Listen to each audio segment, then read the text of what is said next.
He is the face of boxing, the golden child of Mexican pride, the man who brings millions to the gates and dominates headlines. But behind the gloss of Canelo Alvarez's celebrated legacy lies a storm of controversies, whispered doubts, and unresolved questions. Is he truly the greatest Mexican boxer ever, or just the most protected? Is he a four-division champion or a weight-manipulating opportunist? Did he bravely conquer legends, or carefully dodge the true threats? Today, we uncover what no one else dares to say. This is not just a breakdown of his accolades. This is an investigation into Canelo's legacy, fact versus myth, dominance versus manipulation, greatness versus privilege. Santos Saul Canelo Alvarez was born into a poor family in Guadalajara, Mexico, with red hair, freckles, and a fighting spirit. He turned professional at just 15 years old, knocking out adult men while still a child. His early career was built quickly, fighting 44 times by the age of 20. Unlike many young stars, Canelo had backing early from Golden Boy Promotions and Oscar de la Hoya, who marketed him as the next global superstar that he racked up wins, developed his slick counterpunching style, and quickly became Mexico's sweetheart. But even in those early years, critics began whispering, was he being protected from fighters with awkward styles or real power? When Canelo faced Austin Trout in 2013, he was undefeated and holding the WBA title. Canelo won via unanimous decision, but the scoring sparked outrage. One judge, Stanley Christodoulou,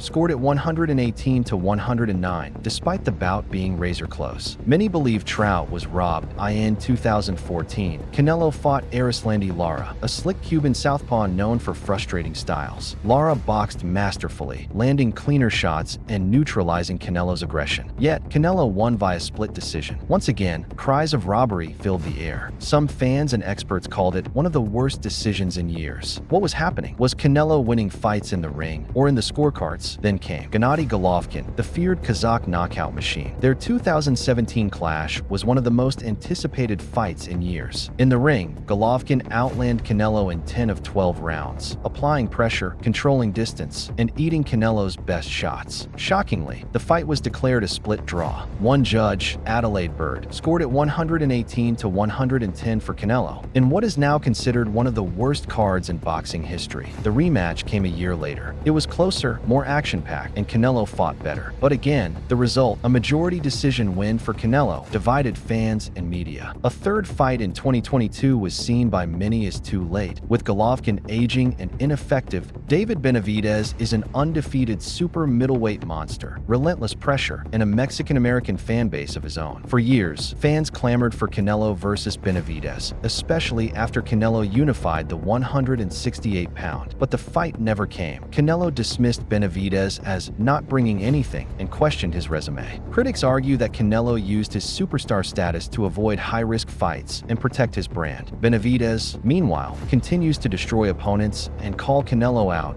Canelo Alvarez proudly claims world titles in 4 different weight classes: super welterweight, middleweight, super middleweight, and light heavyweight. On paper, it sounds remarkable, but dig deeper, and the foundation of that achievement begins to wobble. Start with the super welterweight division. Canelo's first title came against a vastly undersized Matthew Hatton, a career welterweight who had never fought above 147 pounds. That fight for the vacant WBC title at 154 was seen by many as a manufactured opportunity. Yes, Canelo won, but the legitimacy of the opponent raised eyebrows. Then there's the middleweight division. While he eventually unified titles, many questioned the legitimacy of the catchweights. Canelo's now infamous of 155 pounds. He avoided full-fledged middleweight challenges until the money was right or the timing was favorable. His 160 pounds title reign was respectable, but not dominant. The super middleweight run, however, is where things turn truly suspicious. Canelo captured all 4 belts quickly, but against fighters who, while champions, were far from elite. Callum Smith had struggled with John Ryder. Billy Joe Saunders was inactive. Caleb Plant had no elite wins. Was this a case of right place, right time, or the work of a matchmaking genius who cherry-picked the perfect moment? And finally, light heavyweight. Canelo's knockout win over Sergey Kovalev was explosive, but context matters. Kovalev was 36, coming off a war with Anthony Yard just weeks earlier. He took the fight with minimal rest, and it showed. Kovalev's jab was weak, his power reduced, and his durability suspect. The win gave Canelo a 4th division belt, but did it truly prove he belonged in that division? The truth? The 4 division claim is real, but the paths, the timing, the catch weights, and the cherry-picked opponents make it murky. Is it greatness chance or masterful illusion. In 2022, Canelo faced unbeaten Russian technician Dmitry Bivol. He was expected to win and solidify his legend. Instead, Bivol boxed circles around him, dominating with jabs, movement, and combinations. Canelo looked helpless. Even then, all three judges scored at 115 to 113. Had Bivol not clearly won 8+ rounds, many believe Canelo would have escaped with. Another controversial decision. This fight exposed Canelo's limits and the vulnerability of his carefully constructed image. There is no doubt Canelo is skilled, brave, and accomplished. He has beaten Shane Mosley, Miguel Cotto, Callum Smith, Caleb Plant, and Billy Joe Saunders. He is the first Mexican undisputed champion in the modern era, a generational talent, and a pay-per-view giant. But legacy is not just built on wins. It is built on who you fight, when you fight them, and how you win